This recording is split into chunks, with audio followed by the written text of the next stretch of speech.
So my name is Jon Walton. I own a financial services business here in Chadds Pennsylvania. I've been a car enthusiast for 3 generations, and the car that brought us together is a 2024 Lamborghini Huracan STO. Take a driver.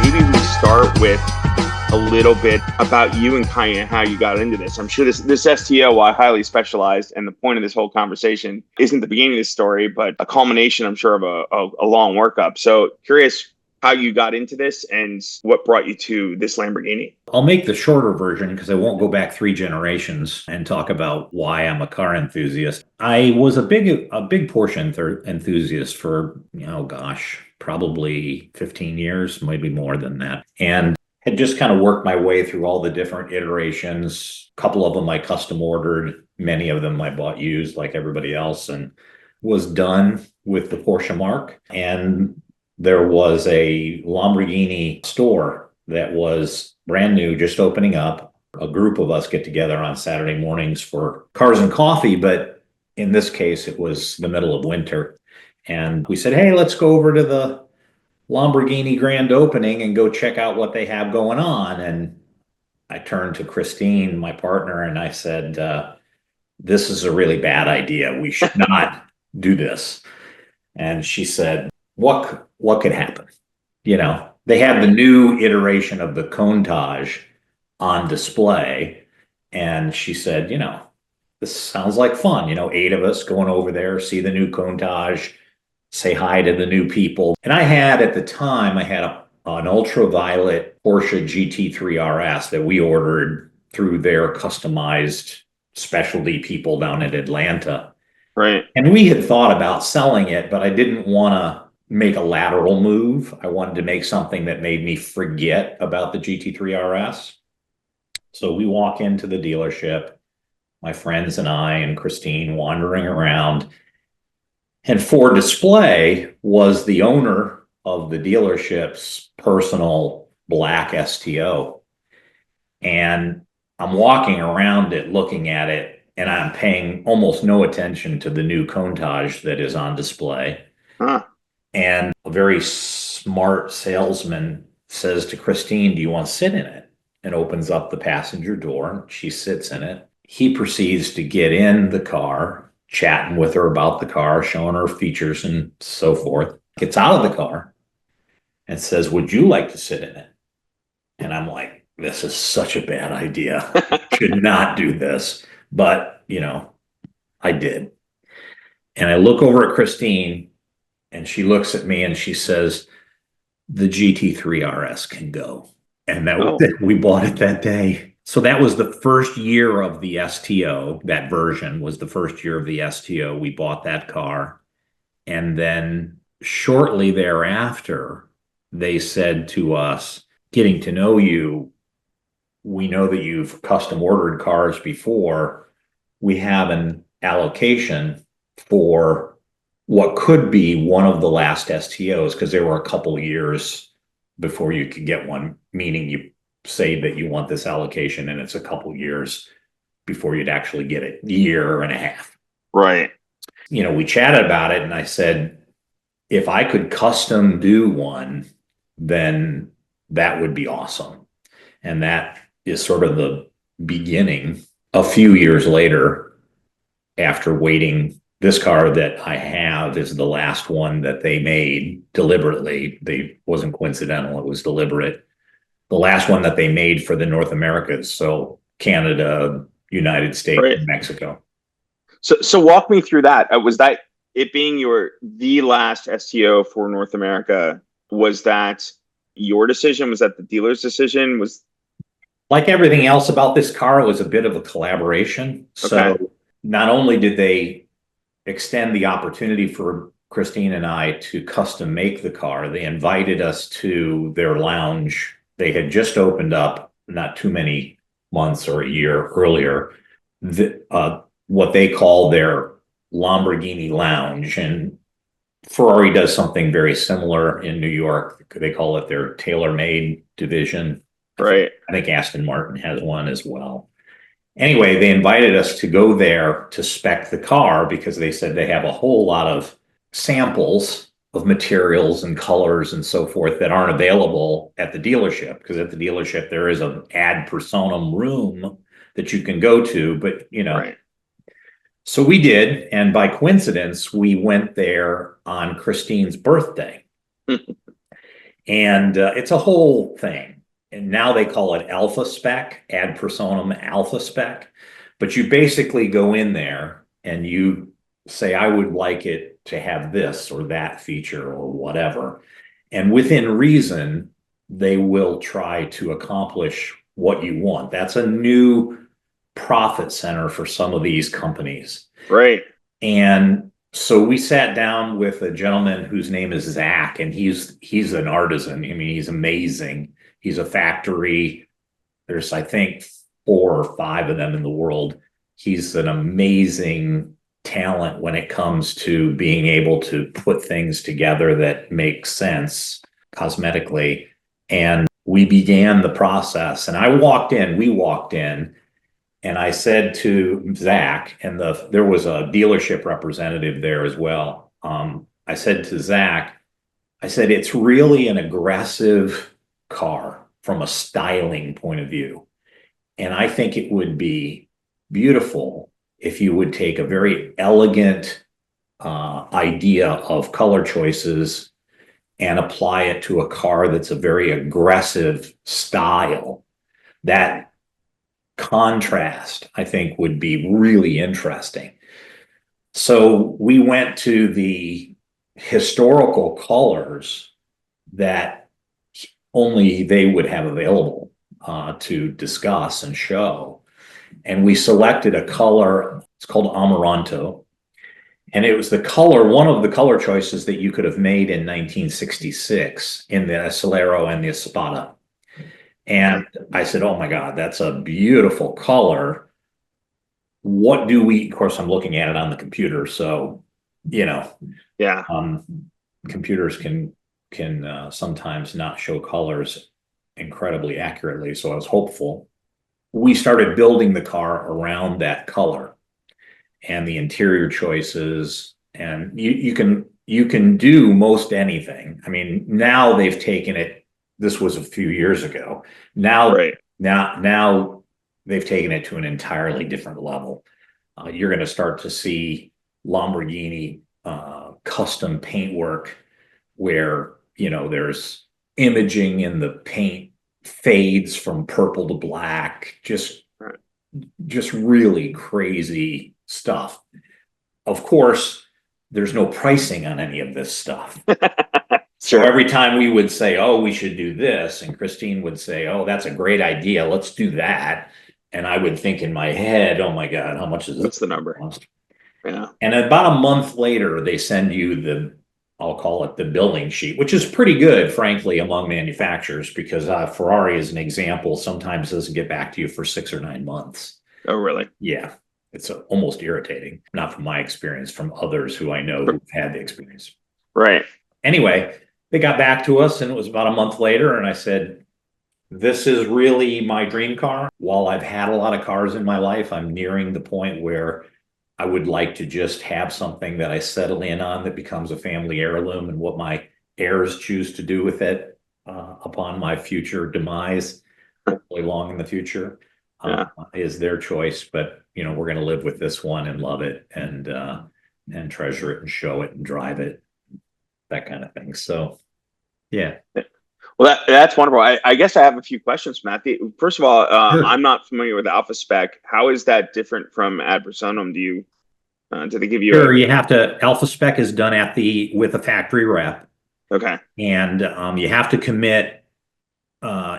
You have to commit to a certain dollar number of upgrades in order for them to give you I'll say a slot. So step one's the allocation. If you want to go alpha spec is step 2. Normally you would just do ad personam, where you would talk at your dealership and they show you the different colors and that kind of thing. And a bit of customization, I suppose, can be done through the ad personam piece at the dealership by request, and then they'd get back to you. But at the Lamborghini Lounge, you're actually meeting with a factory representative who's one of the handful of people that is given the sort of power to make recommendations, and then they advocate for you with the factory. Like in my case, all of the exterior bits of the car I wanted to be made in exposed carbon. And that was available when the car first came out. But afterwards, after the first year, I think it was, I suppose they outsourced these pieces to be built, said to the factory, we're not going to build these in carbon anymore. We're going to build them out of a composite, and you can paint them any color you want, kind of a thing. So they had this, so the advocate, the representative, the one of the handful, I said I wanted them all in exposed carbon, shiny carbon. So they had to go back to the manufacturer, the outsourced manufacturer, and get that permission and pricing. And, of course, they pushed back and they said, nah, we can't do that. No. The representative at the dealership and I said, well, we don't want the car. And they said, and they said, well, we want to try to help you, but, so. Right. But it's the alpha spec, getting back to that point. I don't think the number, and I'd hate to quote a number because I was doing my stuff when that was just emerging.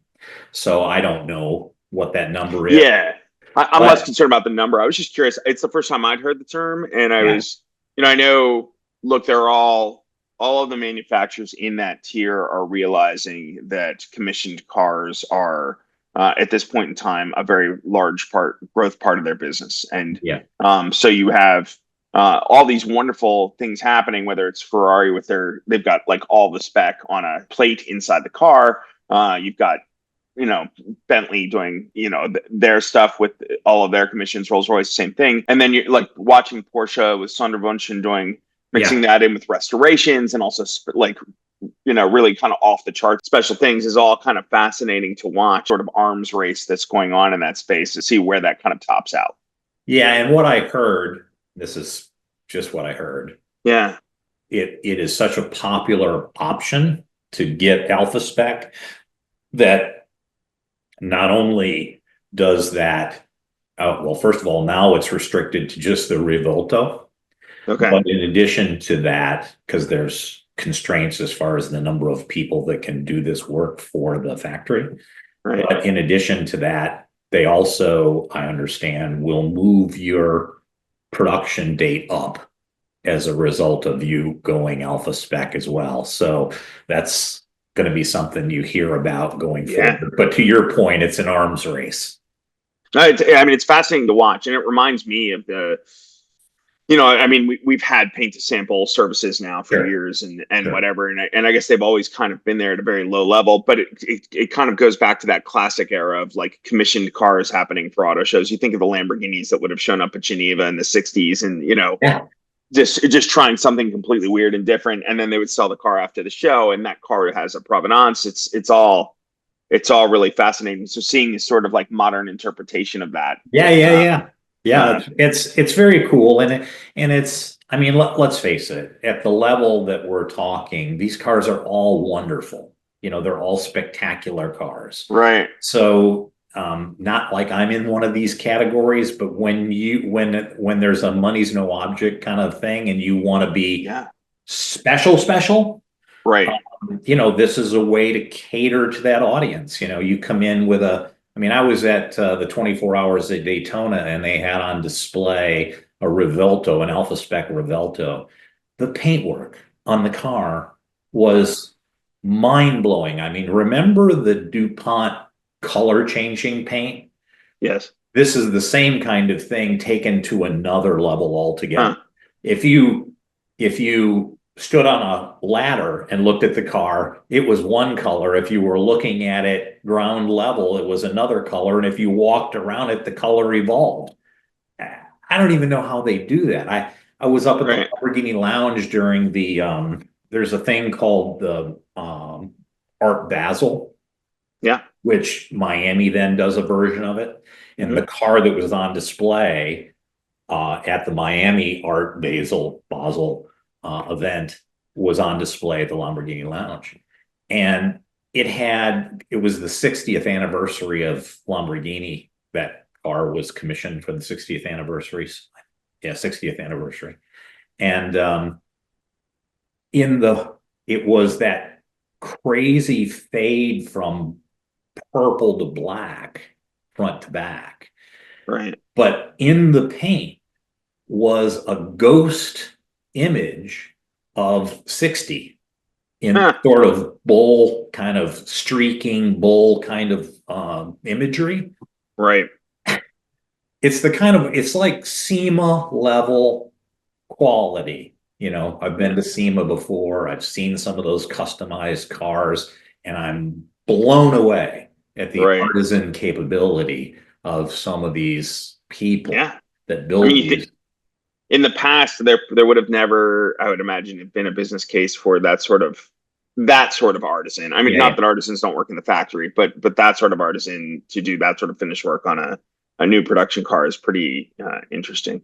Yeah, the one that I was looking at, I was quoted 240 hours just in the paintwork.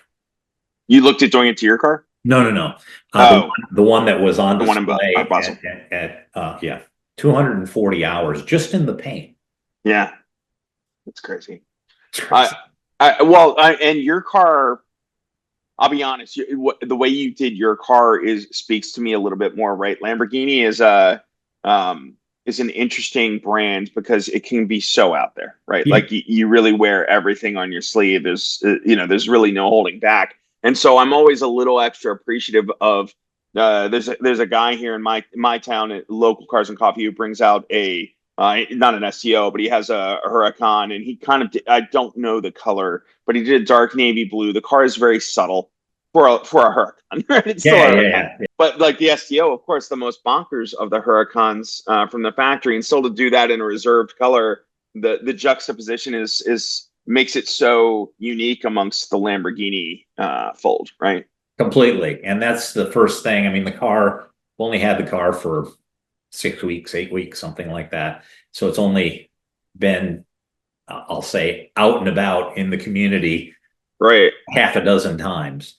But what's very striking, the comment that's very common that I hear people making is, what a wonderful color choice. There's only two actually that were made in this color ever. And the other one is a Huracan that somebody ordered in that color out in California. I've only seen pictures of it, but it is in person. It is a strikingly rich color. I think you're going to see the color because there's been a little bit of press about it. I think, well, I don't know. I don't think I know. Lamborghini did a little presentation on their factory Instagram site, and I think it's up to like 600,000 likes and a lot of questions about what is that color kind of a thing. And when you see it honestly in person, it's even richer in person than it is on the screen. So yeah, I love that new juxtaposition is a great word to use. Yeah, it really is. I mean, anybody can order a lime green STO with orange, like an orange trim. Right. Yeah. But what I love too is that it's from that heritage, right? Like it comes from the lineage of a very different period of time for Lamborghini, but for sure. Classic. For sure. So you mentioned the exposed carbon. Were there any other, I know from what I've seen of the build list of this car, there's so much done to it, but I'm curious, what were the things in particular that I know, given that you worked with the gentleman at the Lamborghini Lounge, I'm curious if there were things that were like calls that you said, no, we must do this. These are the things I want. He may have suggested things here or there, but I'm curious the things that really jumped out to you as very important. Well, on display at that time, so I had a little bit of background. I'm a big fan of Cuyo, which is a color of brown on interiors that Ferrari has used frequently, that I think is just a stunning color of leather. And I asked the factory if they would do the interior of the STO in Cuyo leather as opposed to full Alcantara, because it's the homologated race car and Alcantara race car, blah, blah, blah. And they Right. said, no, that's one line they won't cross. They won't make the interior leather. It's got to be Alcantara. And I said, can you do a Cuyo in Alcantara? And they said, we can probably find that color or make that color of Alcantara. So we did. It's actually called Bianco Leda. Then when we did that, Zach said, you'd have to see the seats in the STO, but there's lots of stitching in the seats, lots of, I'll call it ribbing in the seats. And he said, we absolutely cannot have anything other than tone on tone stitching on this seat in that color because it'll look like a circus. It'll be so busy. Sure. So they actually sourced thread for the seat. And it's not just your normal stitching down the edges of the seat. It's cross stitching that goes, you'd have to see it. But anyway, Right. they spot on found a stitching that was exactly the same color as the Alcantara, which they had to create, if you will.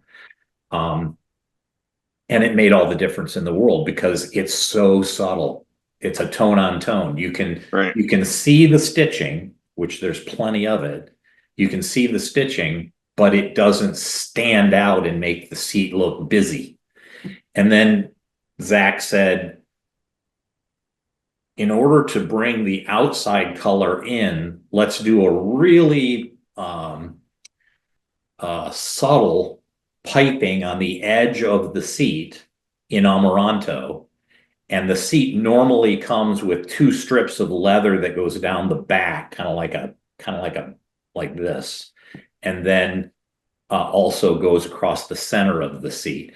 Let's do that in an Amaranto dyed leather.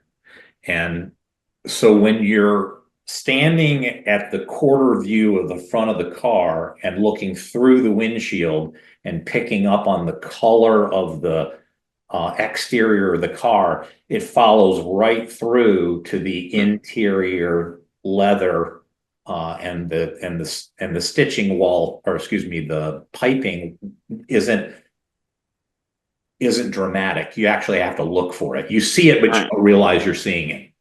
And so that would be an example of some of the things. And then the little, Lamborghinis are famous for having the little flip switch that you kind of expose the start stop button.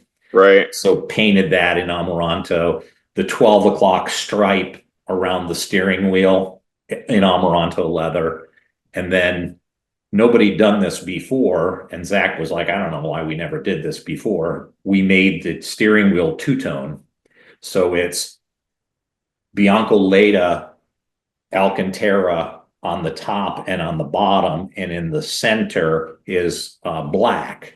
And then everywhere that there's black Alcantara, which is on the dash for reflecting or anti-reflection, everywhere where there's black Alcantara, they used Bianco Leda stitching, and everywhere there's Bianco Leda Alcantara, they used black stitching. So that contrasting stitching is another example of stuff that you don't even think about, Yeah. And we made all of the chrome in the car. They call it black chrome. And I don't know what they do to the chrome, but they take the chrome and make it like anodized chrome, if you will. That's all I can do. They call it black chrome. It's not black and it's not chrome. It's kind of like a anthracite-like color. So, and then probably the thing that people point out as much as anything else about the car is in the front of the car, you have these knockaducts that are in the hood. And normally the car is, except for the carbon knockaducts, the exposed carbon knockaducts, the rest of the hood is body color.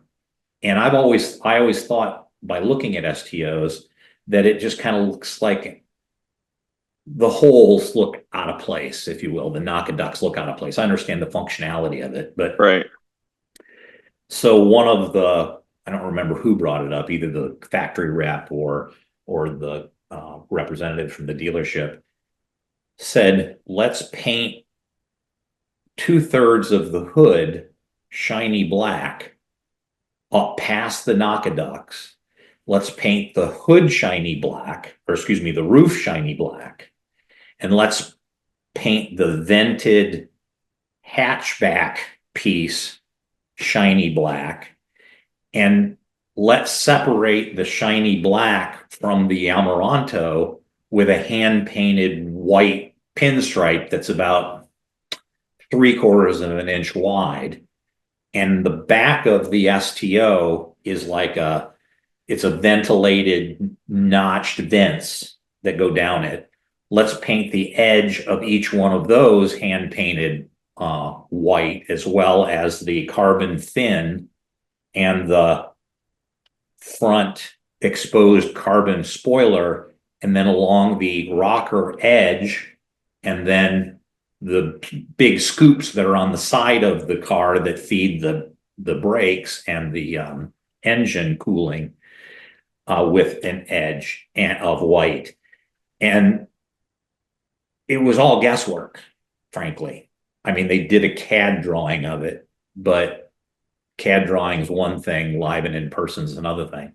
Right. And it was a hugely good idea, because it just accents and separates. The Nakaducks in the front look aesthetically attractive as well as purposeful. Right. And then the fact that the whole 3/4, 2/3 of the top of the car hood, then all of the roof, and then all along the back being shiny black makes the car and the way that they do it is amazing.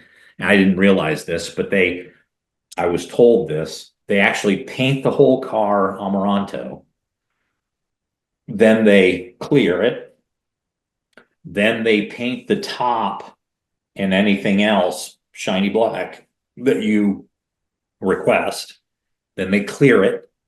Then they hand paint the striping on the car. Then they clear it. So when you run your hand across the 3 different colors of paint, black, painted stripe, Amaranto, it's all even. There's no ridge to it whatsoever. So it's just that extra level of detail. It's incredible. I'm curious I can't say I'm as intimately familiar with either Huracans or STOs in that capacity to know, is that two-tone, what would you call it, like paint scheme or livery, the way they did your car, something that they had done before, or was that something that was more reactive to your view of the Nakaducks? It's hard to say. I don't know. Yeah. I'm sure others have had the body color change behind the Nakaducks other than mine or previous to mine. The STO that I had before, the entire car was black, so it really didn't matter. There was no two-tone to it. So my experience was I had seen other cars in pictures and whatnot where the Nakaducks just looked like aesthetically 2 little holes in the hood. Right. And it was always kind of, I mean, not to the point where I wouldn't have bought one because it was that look. Sure. But I was always thought, that probably could have been thought through a little bit better, sort of an attitude. And this was, a spot on solution. And then plus it's shiny black against the Nakaducks, which are exposed shiny carbon. Right. So really accentuates them. Right. It's one of the most spectacular pictures that I've seen of the car. The factory hired a photographer once the car was built, and they took a bunch of pictures of the car at the factory, in the parking lot, I'll say, of the factory, to use for promotional purposes. Yeah. When I got those pictures, because I got the pictures before I got the car, When I got those pictures, they had taken a photo of the front of the car with that, two-tone, and the STO emblem in Italian flag colors over top of that black, over top of the black carbon Nakaducks with the Amaranto and the edging, the white painted pinstripe, I'll call it. Right. I was like, whoa, that's spectacular. That sounds fascinating. And I love that it's a thoughtful response to the stylistic concern that you had, right? Like so I was curious, like whether that's something they may have already done before, or whether that's something that it seems like. I mean, I don't know at what level would you say his name was Zach, the guy at the Lamborghini Lounge? I don't know what level he's controlling those sorts of things, or if that's even something that maybe they think about back at even the factory. Like, hey, we have a client who didn't would like the Nakaducks to be a little bit more toned down. What's the solution here? I don't know, the fantasy of me that I'm having, right? It's like some designer back in Sant Agata is like, no, we can do this. And, yeah. I suspect that there was some of that internal conversation, possibly before my car, right? Because they came out with the last 10. I shouldn't say the last 10. They came out with a special iteration of the STO called the STJ, Super Trofeo Jota. And those 10 cars worldwide, of course, they were sold immediately to VIP customers, blah, blah, blah. Those pictures have started to leak out, and all of them have the area on the bonnet above the Nakaducks painted something different than body color. So they have the big 60th anniversary emblem on the door, and it's largely I think there were 3 different iterations. You didn't go in and spec it. There were 3 different, if I'm right, if I'm remembering correctly, there are 3 different specific factory specs that those 10 cars could be ordered in. And I don't believe that the mechanics of the car were any different. It was just a cosmetic tribute to the STO / race car. They're called STJs. Yeah. But anyway, to your point, they all have that two-tone look to the bonnet of them. Interesting. So, quick question before I move on from the spec of the car. Do you know if your car was the only one to be done in that brown? In the Amaranto? Yes. To my knowledge, yes. Yeah. Interesting.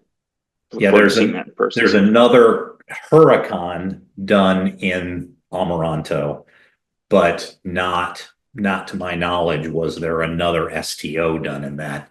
But I might be incorrect. Sorry, Amaranto exterior color. I mean the brown interior. Which name is escaping me? Yeah. The Bianco Leda. I believe there is one other car that they sourced that Alcantara color for, and that car is done in a like a frosty white and gold, which was a nice combination. Yeah, very 80s Countach kind of to that color combination. Yeah.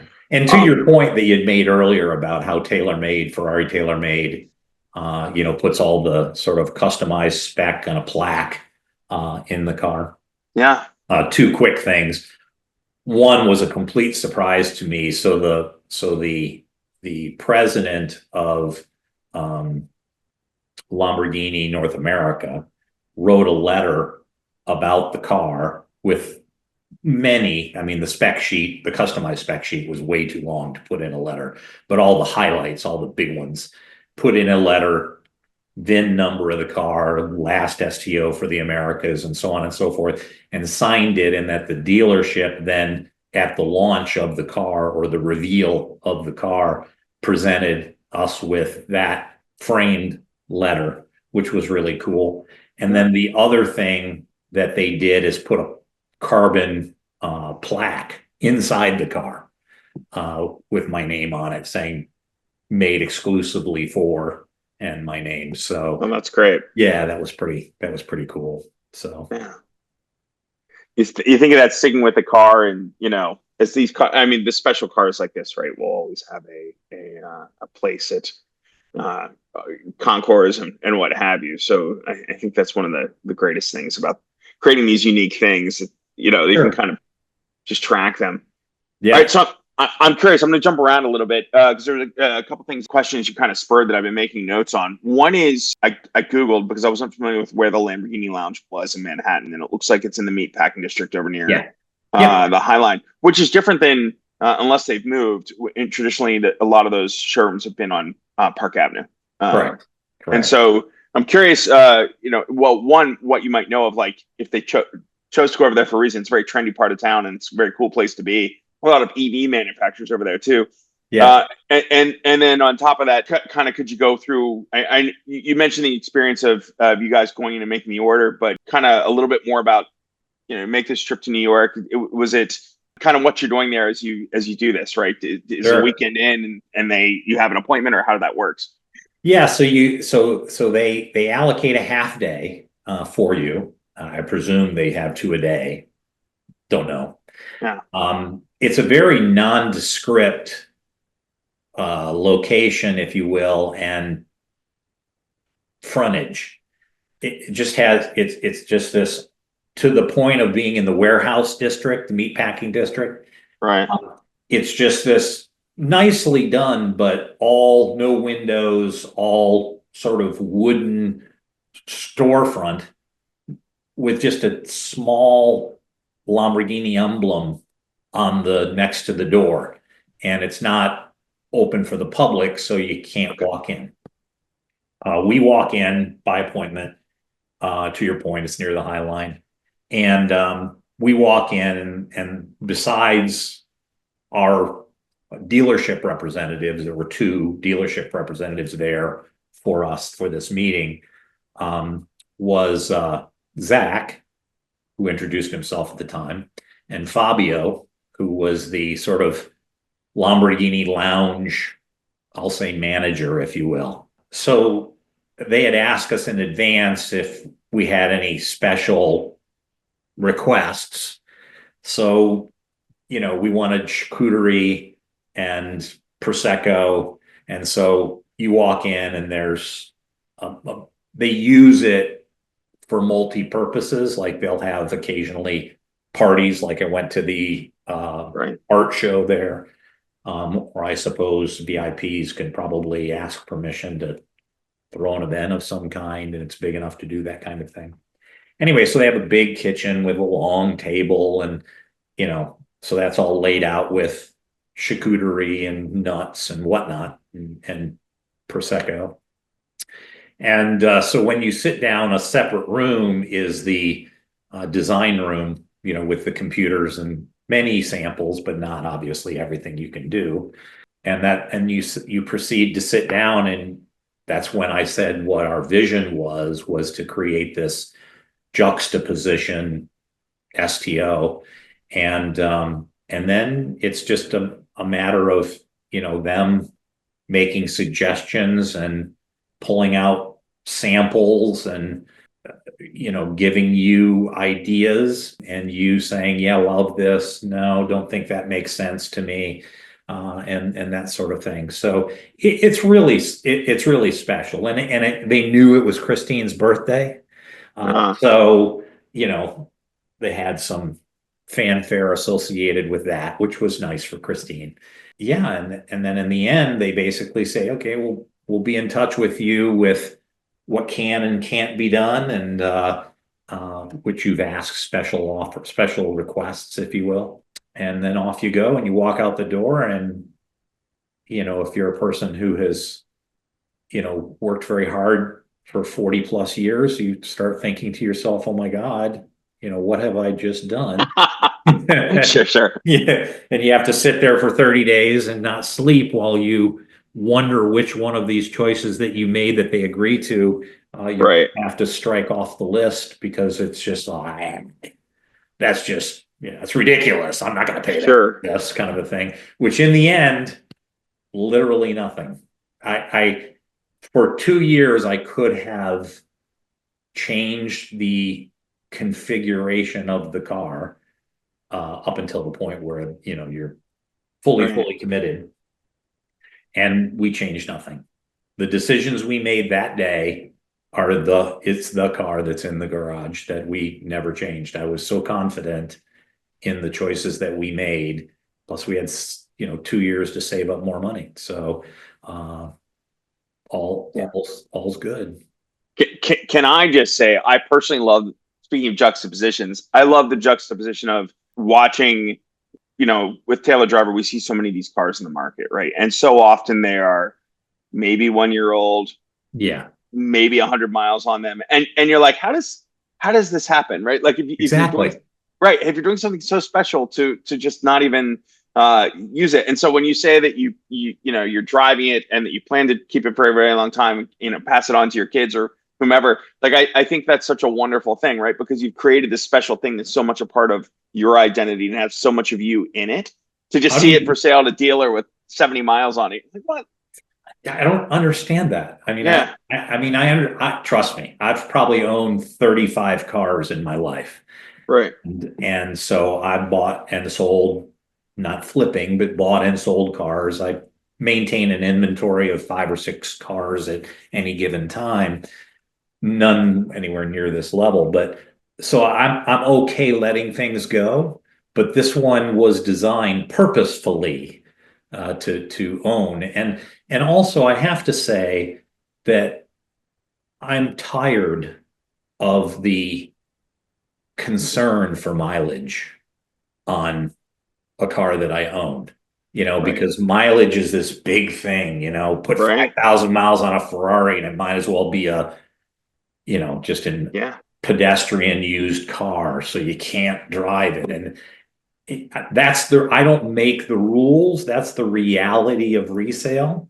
I hate it, but it's the reality of resale. But it's so freeing to not have that concern. I mean, I've only owned the car for 6 or 8 weeks and I drove it yesterday and I probably put 75 miles on it yesterday, and all in, I'm probably 500 miles on the car, but I live in the Northeast. It's not like I've had an awful lot of opportunity over the last 6 weeks with the winter of 2025 that we've had.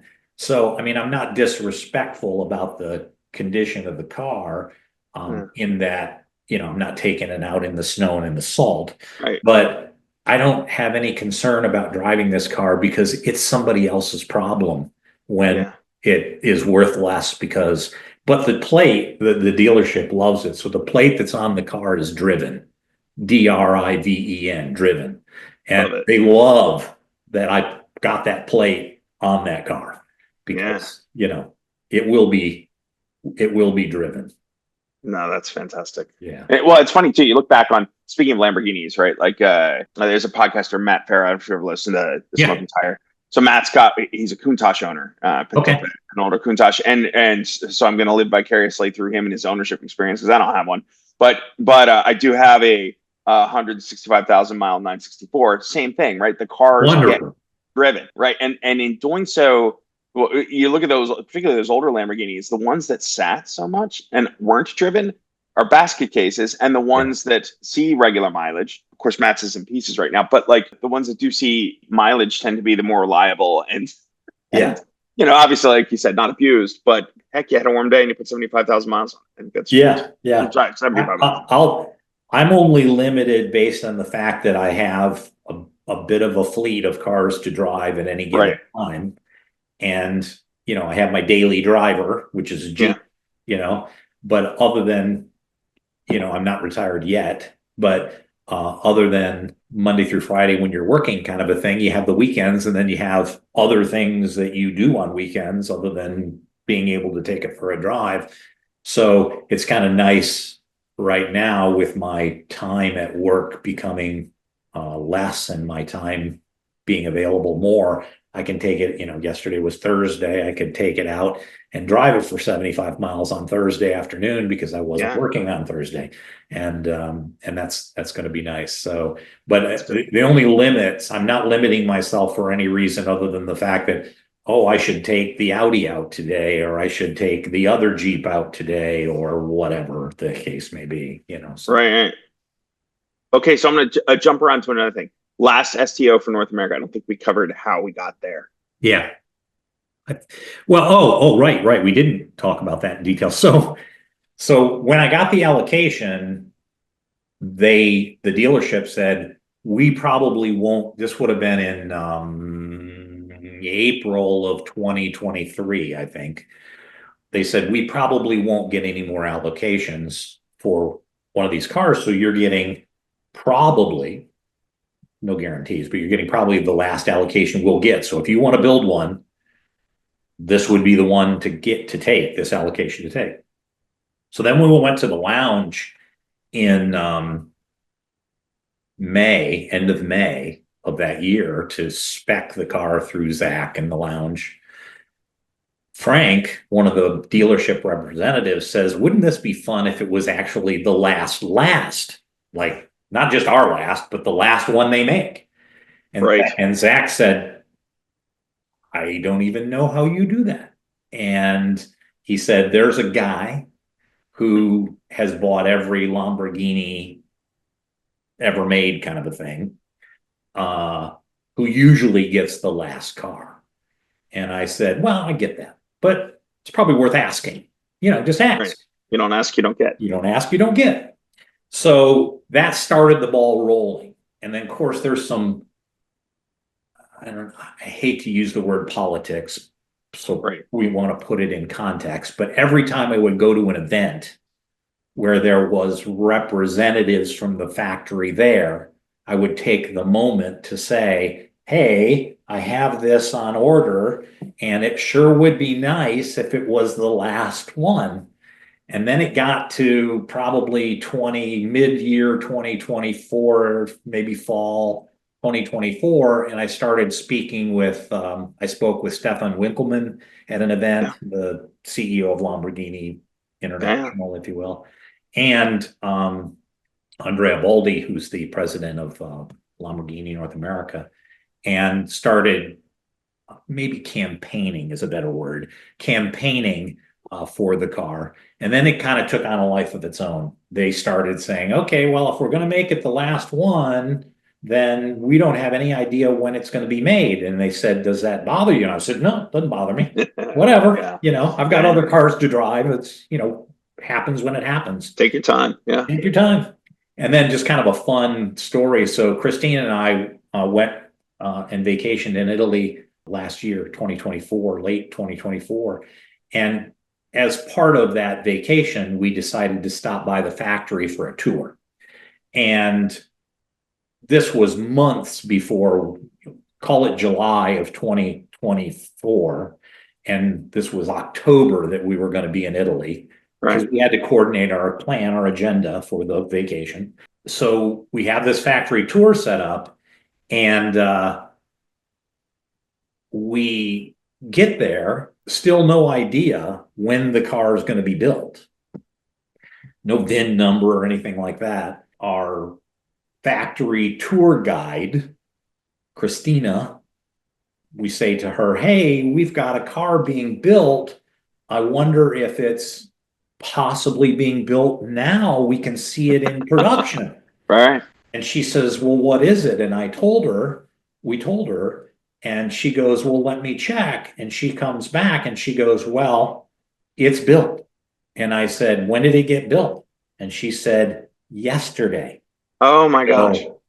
That would be awesome if we could come and see it. And she goes, you can't. And I said, what do you mean I can't? It's built. It's here. It's feet away. And she said, it's tucked away in a part of the factory that's off limits to the tour. Right. And if you had made arrangements, I'm like, we couldn't make arrangements. We had no idea. So we happened to be there. It was the last day that Huracans were built. They shut production down that day, and the car was built the day before, and was tucked away in some closet, getting ready to, I don't know, probably clean it up so that they could take pictures. Yeah, whatever. I would imagine. I'm no expert, but I've worked around the Volkswagen Group a fair amount, and I've been to Sant Agata. I suspect that had it been on the factory floor, you probably would have seen it. but generally when they throw them into holding, the cars just packed so tightly and everything Yeah. else. They don't want people back there and potentially damaging the cars or That whatever. makes sense. But what I a mean, shame, right? it You're wasn't, so close. it was, I know, it Yeah. wasn't part of the tour plan. It's not like, Yeah. we had any expectation because as far as I knew, they were going to keep building them until they had Temerarios that were ready to roll into a truck and onto a ship. So, Right. I had no, but they must have made a decision and, anyway. So That's cool. no harm, no foul. We got a wonderful tour and Yeah. saw them doing the monocoques for the carbon monocoques for the Revilto. Saw them doing the production of the Urus and saw the SEs, the new hybrids, Uruses starting to be built, the ones that they were going to send out for demos and Right. tour the world and whatever. So that was really cool. So it was interesting. Then of course the museum where you see the 1 of 2 and 2 of 2 and the crazy race Sure. cars and the old historic Espadas and Aceleros and the, It's a fantastic 350 facility. 350 GTs and all the old stuff. So Yeah. that was very cool. So time well spent. It's been probably decades since I've been there. It was Gallardo production when I was there, and it was Okay. relatively early Gallardo production. That neighborhood, right? Your neighborhood being that region, right? Whether it's Ferrari or Alfa Romeo, Ducati, Pagani. the abandoned Bugatti factory. Like there's so much there. Yeah. Were We you didn't able to- see any of that stuff. No. No. We went into Bologna and we had 2 missions. One was to go to the factory because we actually took a train from Venice. So we were in Venice and we Right. took a day trip and got on the train in Venice, got off in Bologna, got Okay. a cab to Yeah. take us to the factory, which is 45 minutes away from the Bologna. So we had 2 missions. One was to go to the factory and the other was to have bolognese when we were in Bologna. Of course. So we accomplished Depends who both wants. those things, but between the train trip there, the cab ride up to the factory Bolognese. tour and whatnot was a couple of hours, come back to Yeah. the train station, get some bolognese, get back on the train and get back to Venice. It was an all day thing. But yeah, it would have been nice to, I mean, if you had a car and you were Sure. a bit more thoughtful with more time, I suppose, you could go Ducati right up the street, Pagani not far away, Ferrari probably an hour-ish from the Yeah. Lamborghini factory. It'd be a fun little few. Yeah, one could spend days. I mean, what Yeah. should one's travel partner have the patience? Yeah. One can spend days. I did. We had a car, but even then, I got the tour at Lamborghini. We did the factory tour, etc. But then, rolled through Maranello quick enough to like see a race car on Fiorano, hit a cool little bookstore, and like not much else. Right? We drove past the factory, took the in front of the factory, must do photo, but we never even got to the museum or the fact. Like I wasn't anybody at Ferrari anyway. I wasn't getting a tour there, but there's a fair amount to see there. Should you ever go through? Yeah, in the car world, there's a fair amount to see, but otherwise, not so much. Right. Yeah. I mean, If you like cheese, I hear it's good cheese. Yeah, it's like a rural area where people just work, and they've got factories, and it's nothing spectacular from a geographic point of view. It's right. But if you're a car person, and to your point, if you're with a bunch of your car enthusiast friends, that's one thing. If you're with your partner who's, said, yeah, let's go do this for the day. Patience, but not without an end to that patience. And that's where I was too. I've seen enough. One thing that was good about Christine's my partner. Christina was our tour guide. Christina was very knowledgeable about carbon products, carbon fiber manufacturing, autoclave, yada, yada, yada. Well, my partner is a senior director of quality and compliance for a medical device company. And they use those components in the medical devices that they manufacture. So the two of them start geeking out on autoclaves and technology and, the pre-pregnated carbons. I felt like a third wheel. I was like, you two have a moment here. I'm just going to wander over here and look at this monocoque for the Rivolto because it's pretty cool to me, kind of a thing. So it was That's funny. great. So she actually had a pretty good time Yeah, good. learning about all the quality control, and it is pretty amazing. It's not a third rate factory on any level. You would think, being owned by Volkswagen, Right. that it's state of the art, and the machinery. I mean, the when they were making the Urus's, there's about a 25 station area that the car goes through. It's there for 35 or 40 minutes. Four people do their thing, and then it moves to the next section, differing from the Rivolto and the Huracan, and I'm assuming the Temerario, which are more hand built. I mean, they use obviously robots and whatnot, but it's a little more one car sits one spot and gets all the work done.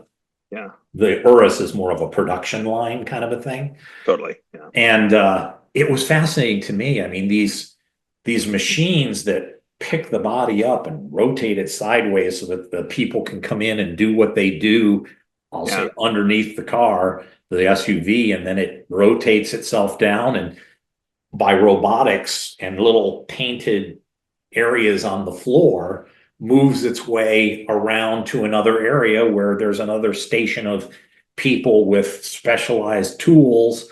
It's very clean, very high tech. Yeah. It was very impressive, Yeah, that's fascinating. I'd love to get back. Like I said, I was there early Gallardo days, and so they were still like they just tooled up and set up the Gallardo line, but then the only other product they were making at the time was Murcielago, right? So Murcielago was all hand built, and it was at least in comparison to Gallardo. Gallardo was like this new, space frame, aluminum space frame, Audi production, whatever. And I'm sure at this point, if they're making Urus there, that's a whole other level of involvement, I get, or at least involvement by the Germans, and bring some of the efficiency and for sure. the robots and automation, et cetera. Interesting to watch. And the whole thing's, time, there's clocks everywhere, and there's a certain amount of time that each station gets to do what they have to do. And they wear wristbands that tracks where they are and what they're doing and the amount of time to do what they're doing. So they're constantly clocking efficiency with these workers, and the workers generally seem to be happy with what they with what they do. I could go on for days. Right. Conversations I had with the different workers, trying not to disrupt them because they got a little wristwatch. Sure. Yeah. I wonder how often they have that, right? Like very, very eager owners who are, who've got this wonderful car on order and want to chat them up, and they've got this wrist. Exactly. They don't have most of the tours are just the museum. Like if you walked in and you said, "Hey, I'd like to take a tour," they give you a guide that has maybe 5 other people, and you take a tour and they talk to you about the history of the cars that are in the museum.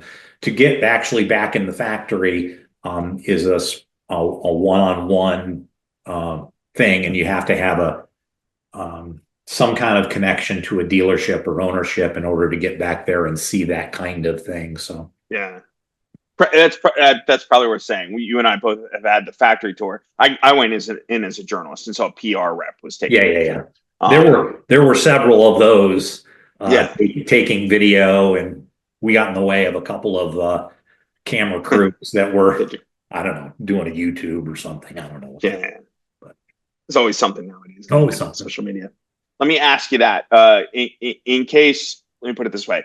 I have a small Cars and Coffee here that we enjoy how small and nerdy it is. So what I was going to say was, if I were to say, could you tell me more about your Cars and Coffee? If you don't want to tell me more about your Cars and Coffee for the podcast, then don't. But if you would, I'd love to hear more about, where you go with it, and if people might go out there and maybe spot you there, right? Like, So love to give a shout out to our Cars and Coffee. Too many Christines in my life. The owner of Northbrook Marketplace, which is near Unionville, between Unionville and Westchester, Pennsylvania. It's an orchard general store mini restaurant who's welcomed us into their fold. She and her husband are big car enthusiasts. And so every Saturday, all year round, but obviously better weather, bigger attendance, every Saturday from 8 when they open until around 10:30 is the Cars and Coffee. She designates a part of the parking lot just for the customers that come in and buy donuts and, want to get breakfast or whatever, but probably 75 spots on this property for cars. And if you're not, they don't open till 8. And if you're not there by 8 or 8:15, there's none of the car spots available for show, I'll say. Sometimes if you get their second shift, like I call that 9:30 second shift, people have to take their kids to soccer practice. Right. So they run back home, get their daily driver and take their kids to whatever. Sometimes you can get a parking spot if you roll in at second shift and hang around until 10:30 or 11. But so it's a great, we've been going there for, I had to guess, like 4 years now. And I'm a pretty regular attendee of the Northbrook Marketplace Cars and Coffee. And then what's I've been going to Cars and Coffee because there are a few others around. I've been going to Cars and Coffees since 2004, so a couple of decades. And what I always like about it, I've always heard a Porsche saying it's not about the cars, it's about the people. Totally. And so, I park my car and walk away because I'm chatting with other people that are in the parking lot because it's the only time you get to see them during the week or whatever, catch up on their lives. And then sometimes drives emit from there, hey, I was, let's go to so-and-so for lunch. So they go maybe a Lamborghini dealer to look at the STO the owner on a rainy day when your crazy Cars and Coffee friends decide to meet up anyway, but you bring your pickup truck or your Jeep, because it's a crappy weather day and it's in the middle of the winter. Stuff like that happens. That's funny. Well, maybe we'll see you there. I plan on bringing a couple of guys from here down there one of these Saturday, right? You said. Yeah, and shoot me a text and let me know where yours is because Hershey has a couple of fantastic breweries. Yeah. Trogs is terrific. Trogs is amazing. We used to be there was a Starbucks just almost next to it in an outlet mall, and that's where we started. Eventually, it got big enough that the outlet mall wasn't really so great on it anymore. So we moved to another place, if you ever heard of it, called the Englewood. It's a restored farm on old Hershey property, but restored old barn and cafe next door in the old farmhouse. And they do the barn is now like a restaurant and concert venue, smaller concerts. So we're doing it there now, and that's kind of on the west side of town. And Sundays, it's just every Sunday, and it's totally casual. It's not. But it's not at this point. We got huge, and then a kid in a Nissan wrecked, and then it all kind of imploded for a bit, and now it's just a nice mix of like eclectic cars and car nerds. It's not like people trying to posture too much or peacock and show off. I think that's when it gets about perfect. Everybody comes in, appreciates the cars. It's very social. You're meeting people, and that's kind of the best way to do it. So. Yeah, we could have a whole podcast about the history of Cars and Coffee, I think, because I've been through 3 or 4 iterations of Cars and Coffee in this greater vicinity of which I live, but I've also attended some when I travel to another state and I'm there over a weekend. So, and then of course the Crystal Cove kind of, in my mind, was the beginning of Cars and Coffee, way back.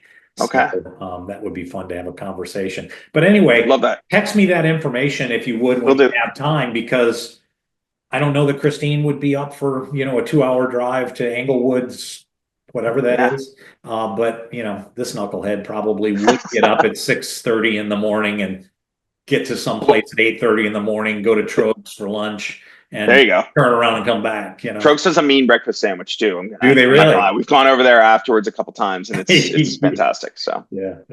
Anyway, thanks, sir. Been great. Yeah, I look forward to seeing whatever edited version comes from this conversation. Yeah, let's chat again sometime. Maybe Cars and Coffees, or we'd love to hear about some of those other special cars you had before the STO to kind of lead you there. Sounds great. All right, man. See ya. Take care.